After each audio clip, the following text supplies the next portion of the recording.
From We First and Goal 17 Media, welcome to Lead with We. I'm Simon Mannering, and today I'm joined by Kathrin Belliveau, the Executive Vice President and Chief Purpose Officer for Hasbro, the Rhode Island-based, publicly traded company that is best known for its toys, board games, and media brands. Under her leadership, Hasbro has been recognized for its corporate citizenship, including being named one of the world's most ethical companies for 11 years in a row. And we'll discuss how a global enterprise with thousands of brands re-engineers its business to meet the demands of today's consumers, employees, and investors, and how to activate your purpose throughout your company to unlock sustained value to your business, and how to compete and win in an increasingly purposeful marketplace that rewards brands that are doing good. So Kathrin, welcome to Lead with We. Thank you so much for having me. It's a pleasure to be here with you today. It's so great to spend some time together, Kathrin. And I want to ask you, you've been at Hasbro now almost 25 years. What brought you to Hasbro in the first place? Such a great question. Well, I am an attorney by training, and I got a call one day from a headhunter who actually excited me when he said to me there was an opportunity potentially at Hasbro. And having grown up in Rhode Island and New England and knowing the brand so well and knowing what a great corporate citizen Hasbro was, how good it was to its community. And when I learned about the opportunity to have a hand in writing our business ethics principles for our supply chain around the world, including Asia, I was absolutely intrigued. And from there, it's been nothing but an incredible journey. And tell me, some of us who are in the business world still might not be familiar with what are the sort of legal challenges that are associated with a toy and media brand like Hasbro? What comes up on a daily basis? There's so many challenges as a global IP company. We have regulatory challenges. One of the things that many people don't recognize as a company that produces toys and games, that we're one of the most highly regulated consumer products business in the world. And that's because we serve children. And so with that privilege comes this huge obligation to ensure that our products, toys and games are of the highest quality and safety. So that's one of the many challenges that we face. Intellectual property is another one. Of course, our IP is our treasure. And so we are, like many brands, very vigilant about protecting our intellectual property as well. And in early 2021, right at the beginning of the year, you became the first Chief Purpose Officer for Hasbro. And I was so excited to chat with you today because, firstly, what on earth does that mean? It's a new title in the C-suite. You see a few of them emerging today, but give us a sense of what that role entails. Yeah, well, thank you so much. It is indeed a fairly new role, and I'm honored to be the first Chief Purpose Officer, as you said, at the company.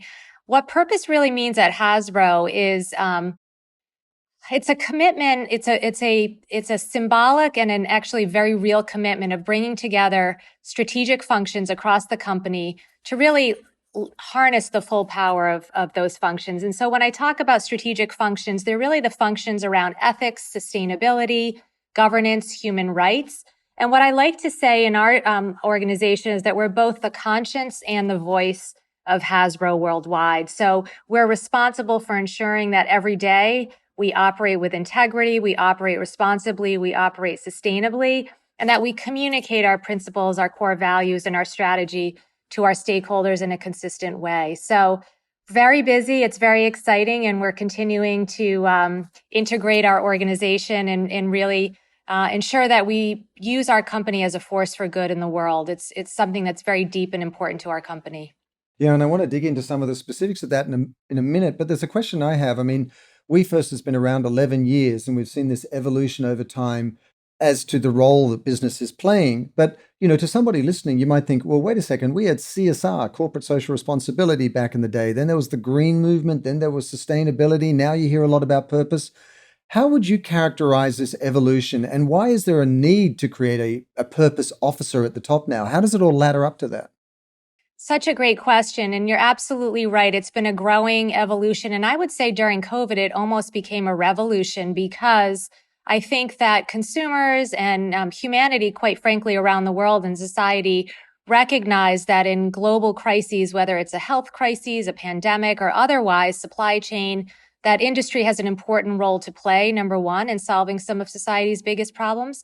And number two, I think employees and just human beings around the world all, locked down at some way, shape, or form from the pandemic ultimately said to themselves, I, as a human being, want more out of my life. And so I think what we see is the convergence of two trends or two themes.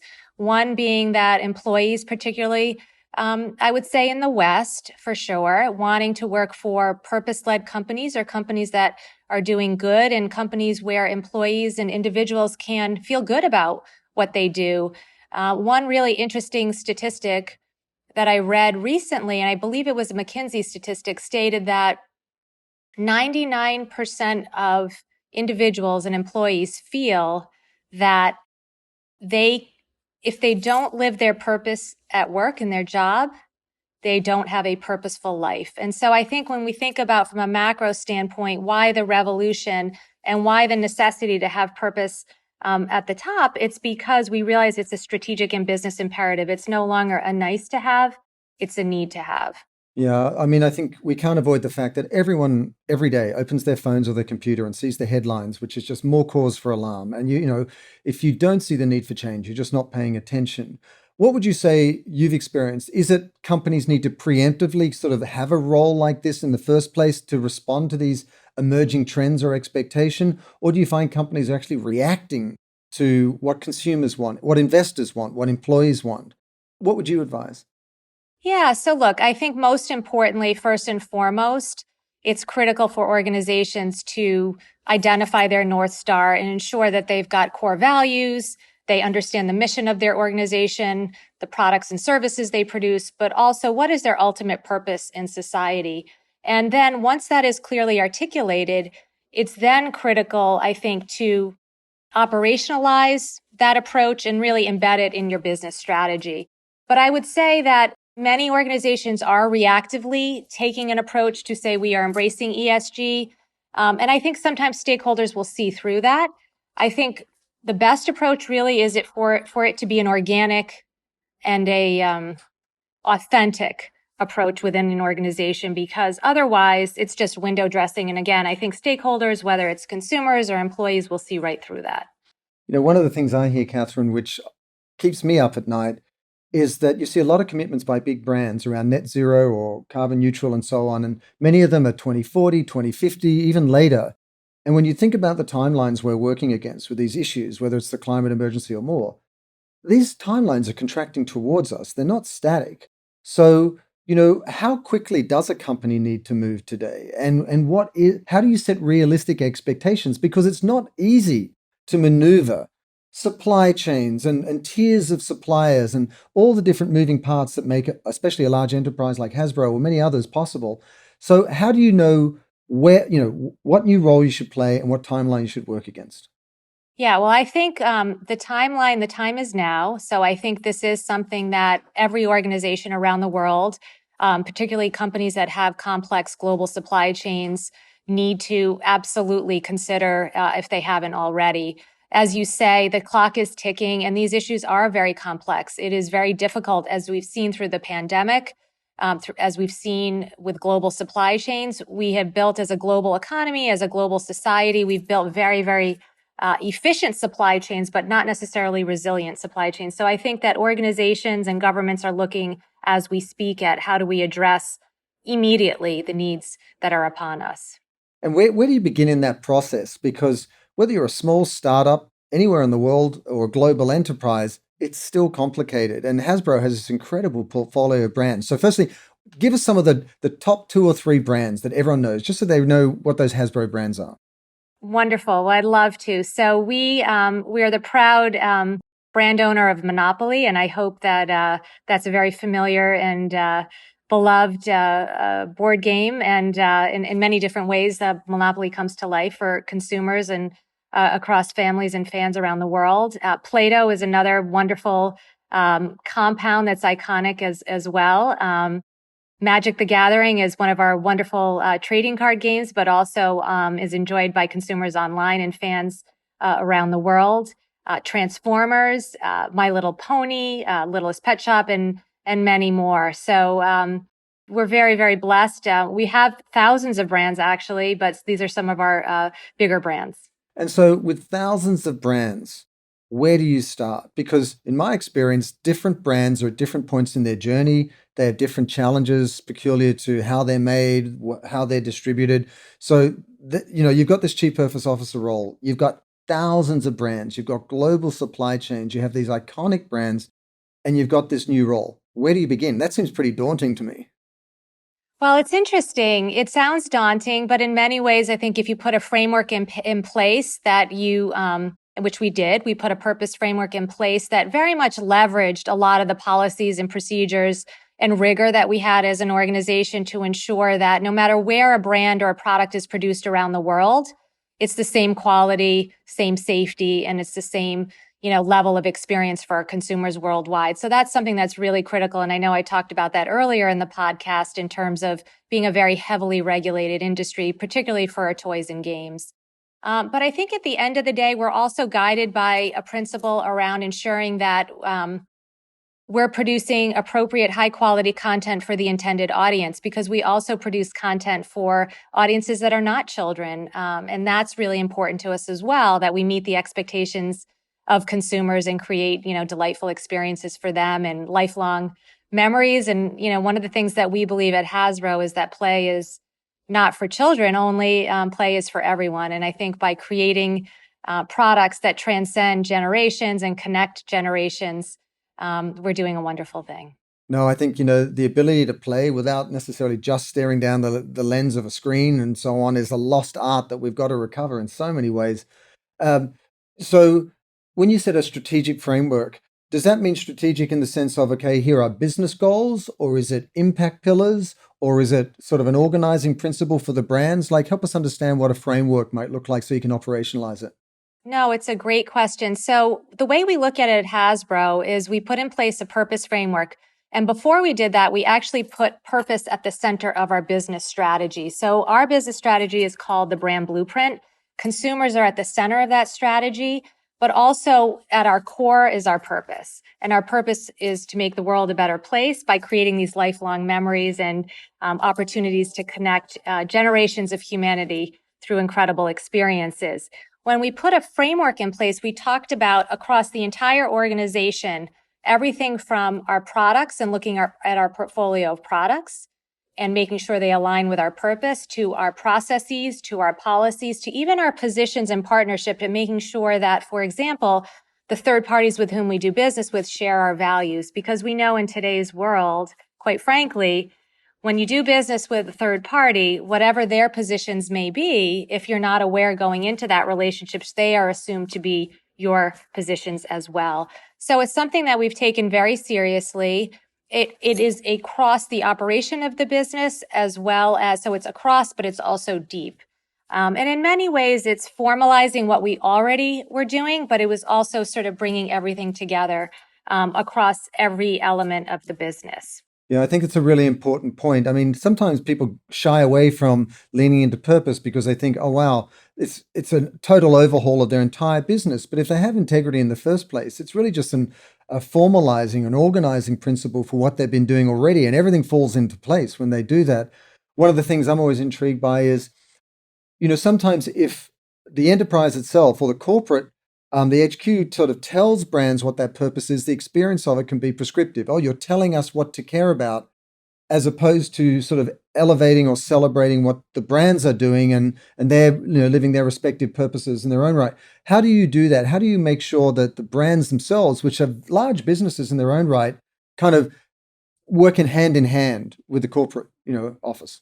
Yeah, well, it's really interesting. We're very lucky at Hasbro because purpose and doing business and bringing your brands to life in a responsible, and authentic and sustainable way is something that's in the DNA of our company. And we always say it goes back to the founding family. We're almost 100 years old. We were founded by the Hassenfeld family, a family that gave us such a rich legacy and DNA around doing good for the community and being a great employer and bringing brands to life to really improve the lives of children and consumers. So it's very much in the DNA, I would say, of all of our teammates.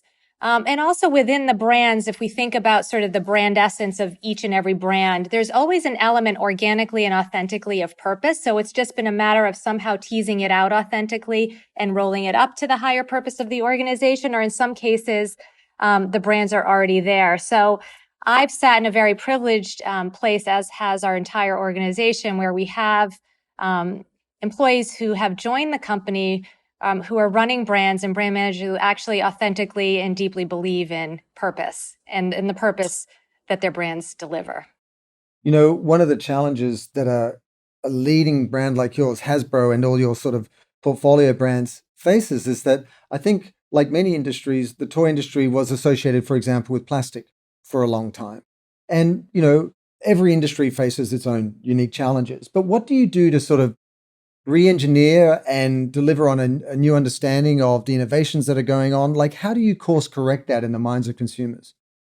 Such a great question, such an important question. Plastics is top of mind for us at Hasbro. And as you say, the toy industry has been, for a very long time, an industry that has utilized plastics because they actually had back in the day a lot of safety factors, and they do continue to provide a lot of safety. So if you think about the products that we're producing, particularly for young children, as we look at alternate materials, we need to make sure they provide the same level of safeness.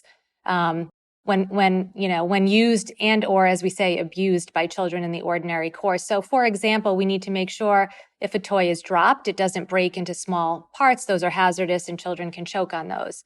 So we're always mindful of balancing the need to protect our planet, but also protect people. I'm very proud, though, that we made a decision 4 years ago to eliminate, and we announced this, to eliminate all plastic from our packaging by the end of 2022. So this was something that we felt was the art of the doable. It was a very bold move. We didn't know how we were going to accomplish that goal, quite frankly, but our teams, we've got the best packaging engineers in the business, and they have found a way across many different SKUs, as we call them, to redesign our packaging, eliminate plastic. And we are proud that we're on track by the end of 22. So by the end of this year, all new Hasbro products produced, their packaging will no longer contain plastic. There's a few pesky items like tape where we can't eliminate tape. We haven't found a plastic-free solution yet. Paper tape doesn't quite work as well. And I think in some cases, a little bit of glue may have plastic, but by and large, we're thrilled because while our packaging was recyclable, what we found ultimately was in some cases it wasn't being recycled. And so plastic was needlessly being placed into the waste stream. So that's packaging. And we're also making strides, and we've made some announcements on some core brands to be plastic free as far as the product itself as well. Give us a peek into the boardroom, because doing that is not just an innovation opportunity, it's an investment of capital and time that costs the company. And you're sitting there going, especially during difficult times like COVID or otherwise, you know, we've got to make money, we've got to keep everyone employed. And at the same time, we're being expected, or we would like to make those shifts.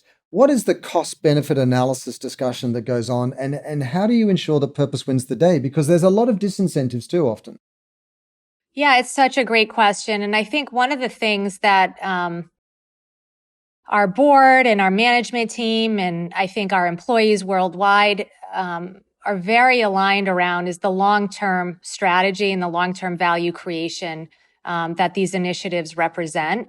And so you're absolutely right. Sometimes we make decisions that will actually have an impact in the short run, but we believe, and our board's been incredibly supportive around investments for the long term. So we believe that in some cases, and not every case, you know, every proposal goes forward, but I would say in the majority of cases where there is a significant value for the earth, for our consumers, for our organization, the decision is made to move forward. But it's a great question.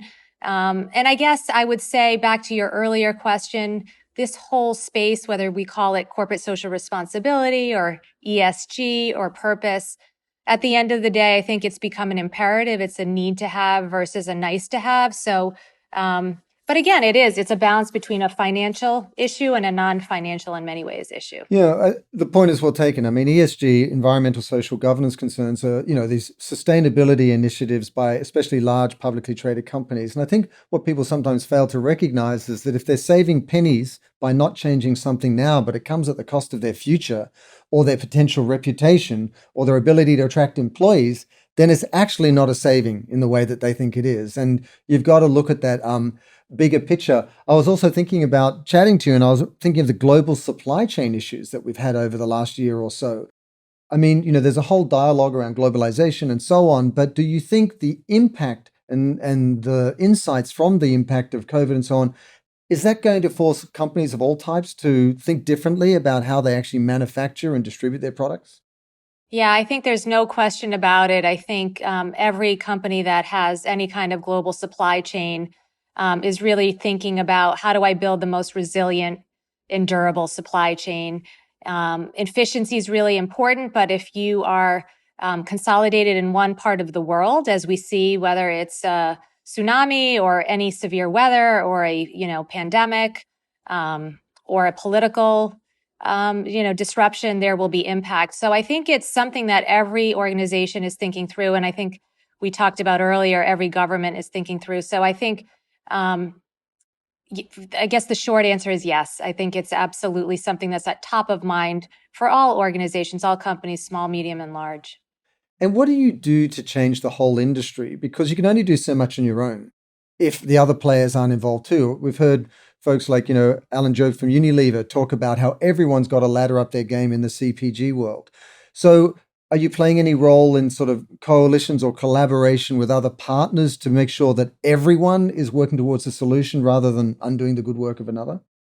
Yeah, it's such a great question, and I'm really proud. I think, look, at the end of the day, brands have a role, not only within society broadly, but within their industries to really. I completely support that, and we try to live that every day to lead the industry. And one of the things that we've been doing as a company, back to the plastics question, is in 2018 we piloted a program which is a U.S. pilot program to recycle toys. And at the time, so toys, in case you're not aware, toys are not readily recyclable in normal municipal streams across the world. And so in partnership with a recycling company called TerraCycle, we piloted a program that's turned out to be very, very successful. And we're now rolled out in 12 countries around the world. But our vision is ultimately, and there have been other peer companies that have joined the initiative, that this become an industry-wide program. And so we're working across countries like Australia and Europe and South America and North America to lead the industry to adopt a recycling program. What's super about these programs is that the toys that are recycled, at least for Hasbro's program, are going to the production of park benches and surfaces and like basketball courts and play spaces. So this sort of circularity, so to speak, has been really wonderful to see. But absolutely, I think there is a role for every brand to play, small, medium, and large, in terms of elevating its industry and forming coalitions to do good. I love that. The end of life is that they become a park bench in a playground or something like that. What about upstream? I mean, one of the challenges in the apparel industry, for example, is you've got tier 2, tier 3, tier 4 suppliers that most people don't know exist in the supply chain of a company. And they may be doing practices that are out of sight despite the best efforts of audits and fair trade and so on. How do you incentivize your sort of deeper suppliers to make sure that they just don't put cost savings or profits first? Yeah, it's such a great question. It's something that we've been working on for a long time. Couple of the strategies we've put in place. First and foremost, I think our approach as a company. This has been long before I was chief purpose officer. Again, this goes back to the legacy of our founders on whose shoulders we stand. But our strategy was really around being stewards in the supply chain, and really, working collaboratively with our third-party vendors and factories. And at our company right now, we don't own any manufacturing, so we are 100% third-party. So what does that mean? That means that we have to build an incredible collaboration and partnership of trust and ensure that our expectations, our requirements around human rights and sustainability are not only understood by vendors because they're going to be audited, but they're actually embraced because they know it is absolutely the cost of doing business and a requirement of doing business with our company. So we start obviously at the first level, which I know most brands do. But then we actually go deeper, and we have actually created a system of incentivizing and increased business for those vendors who actually select subcontractors who we also audit and who are compliant. So we know there's there's much more work to go and to do, I should say, in this space. In some ways, we've been able to go much deeper than just the second level. In other areas, we've stopped at the second level because it's been practical, but it's absolutely something that we need to work toward as an industry. I'm really proud of Hasbro because we are members of something called the Responsible Business Alliance, which is a human rights auditing organization that represents the electronics industry, retail, and we were one of the first, if not, I think the first toy company to join that initiative, and it's really a best in class program. So I think working together within our industry and very closely with our supply chain as well as outside of our industry to learn best practices has been successful for us. But more to do. We're certainly not anywhere near where we want to be. No, there's no shortage of opportunity, shall we say, in the positive change space. I guess is the most positive way we can all look at the future right now. But if we spin from doing less bad to more good, there seems to be an inherent opportunity with young people, especially kids, to kind of almost leverage the power of play and toys to educate them about these challenges and how they can shift their thinking and behavior and see themselves as stewards of our future. Is that something that you think about actively in the toy world? Because toys are sort of timeless. They've been around and they're sort of peculiar to different life stages and so on, but the world around us has changed so much. So are the very nature of the toys you're thinking about, is that changing? It's such a wonderful, wonderful point you make. So we view that each and every toy, every piece of content tells a story, whether intentionally or unintentionally. So we have been very, very purposeful around development of our brands and really looking closely at the messages that our brands send. And so it doesn't have to be explicit, but we believe, for example, in sharing that we are committed to sustainability and recycling across all of our packaging and all of our products sends an express message. But if I look at, for example, the content of the Mr. Potato headline, it used to be called the Mr. Potato headline. We now call it Potato Headline. And why is that? It's because actually the line is a line of potato families, and families today are all sorts of different families, mothers, fathers, children. And so what we wanted to do was make sure, even in the branding of our products, that every child could see him or herself and his or her family in the toy. So that's just one way that we're looking at sort of the stories that we tell and the stories that we really encourage our children and consumers to experience with our toys. And I'm really proud of the Potato Headline for doing that. You put a big smile on my face because I had not recalled this myself. But when I was really young in Australia, growing up in Sydney, I was a huge Mr. Potato Head fan. And I didn't really, really remember that until you just mentioned it then. And I was just like, had all these flashbacks of, back in the day, back in the day. And, obviously all of these efforts that you're doing allows you to get recognized on lists that are really meaningful out there today. I mentioned at the top of being one of the world's most ethical companies for 10, 11 years in a row now. That may sound like great optics for a company, but it's very substantive these days and it's meaningful to the business. Can you explain kind of what sort of rigor is brought to, judging who gets on those lists, and what is the reputational value to the business? Because I never want purpose to be understood as something that's just great optics or good intentions. It's always got to have business rigor to it as well. So, how do you get on a list like that, and what value does it bring to the business? Yeah, it's a great question. So we're very humbled and honored to have made Ethisphere's World's Most Ethical Company list for in 2022. Like you said, it's for the 11th consecutive year. And for those who aren't aware, Ethisphere is a think tank based in New York, and they evaluate companies around their governance, ethics, compliance, sustainability, and generally ESG practices. And it's really a very deep dive into an organization's rigor, robustness, and governance around these issues. And so I think what an easy way to explain these types of recognition is that they are actually external validations of the efforts that an organization has put to developing a culture and running a business responsibly and ethically. And it means a lot. I would say most importantly, it means a lot to our employees.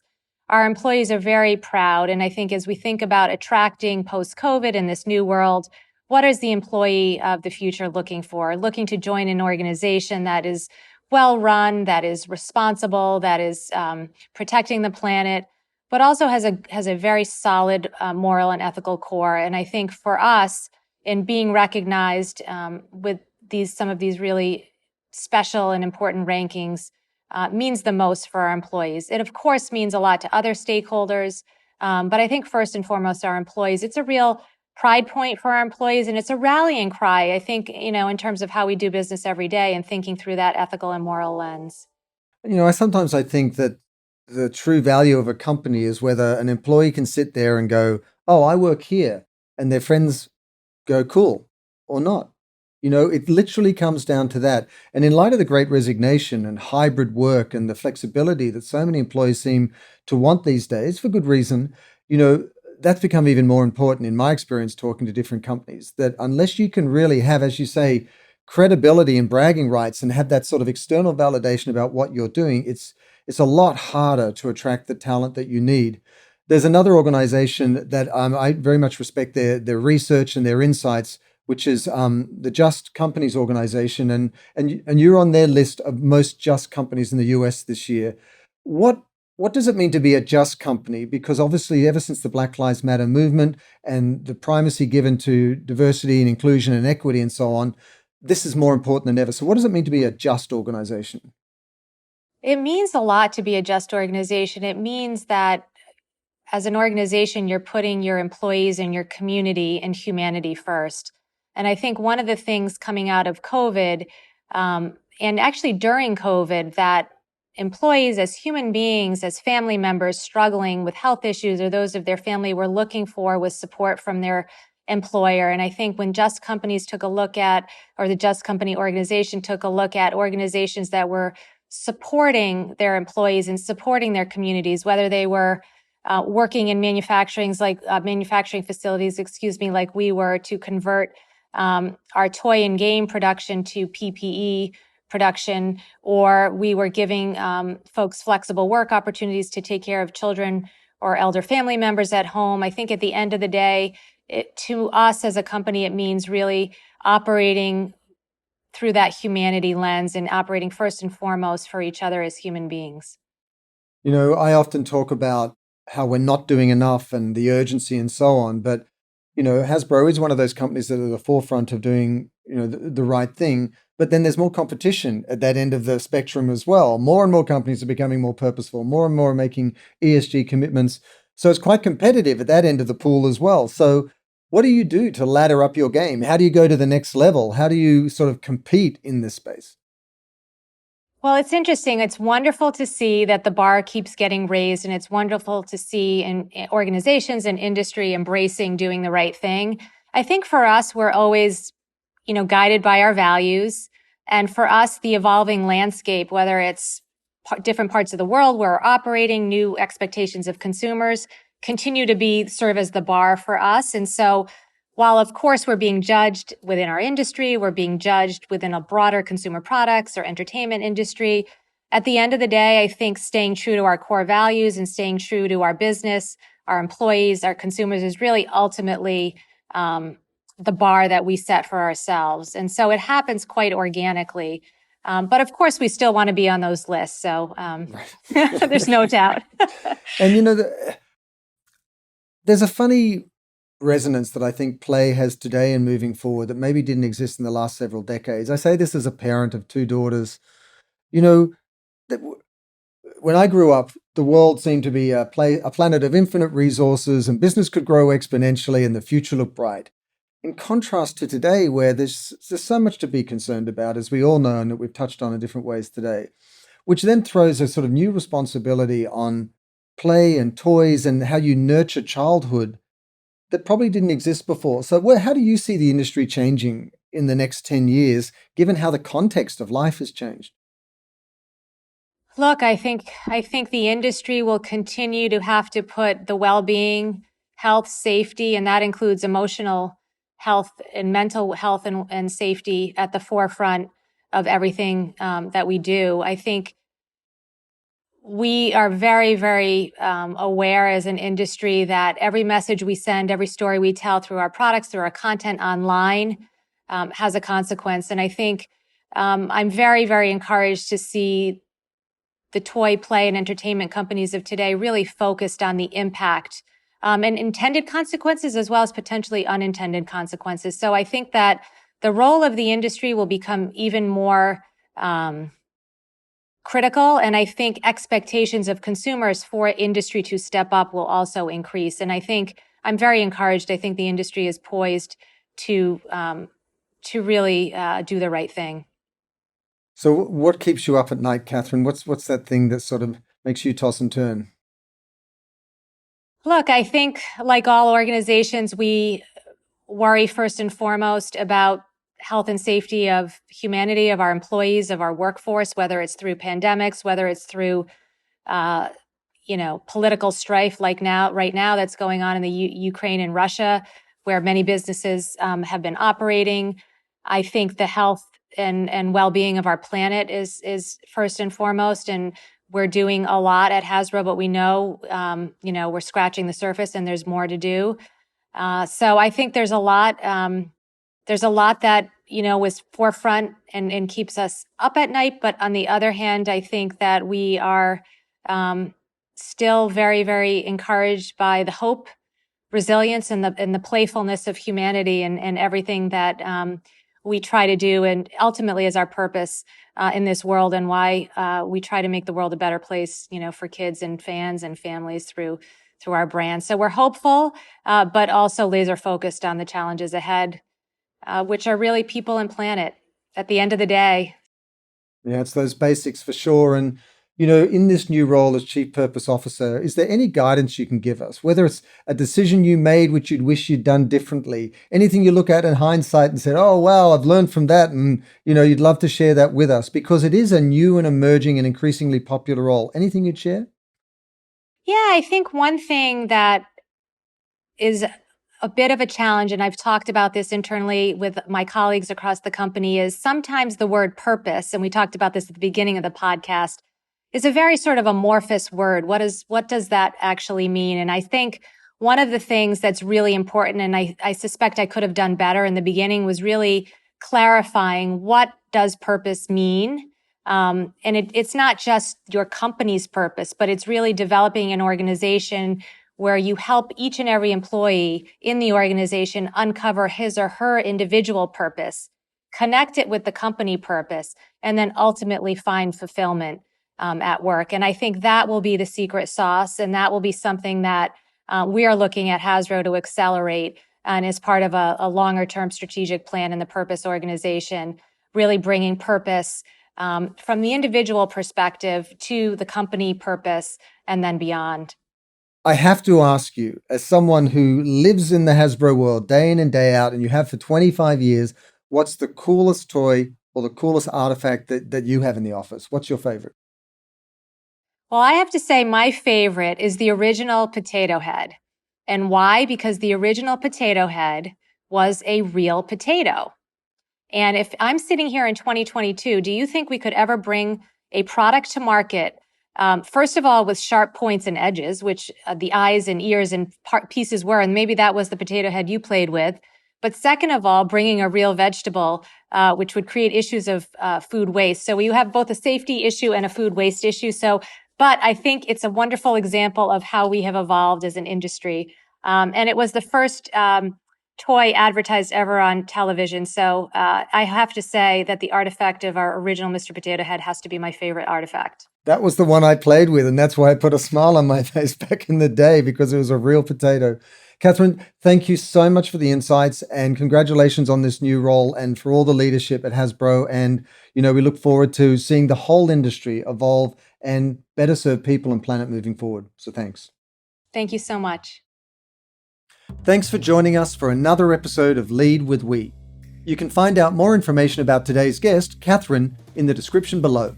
And if you enjoyed the show, make sure you click the like button and subscribe to the channel. Lead with We is produced by Goal 17 Media, and you can listen to all the episodes on Apple, Google, or Spotify. And if you'd like to go deeper into the world of purposeful business, check out my new book, Lead with We, that's now available on Amazon, Barnes & Noble, and Google Books. See you on the next episode, and until then, let's all lead with we.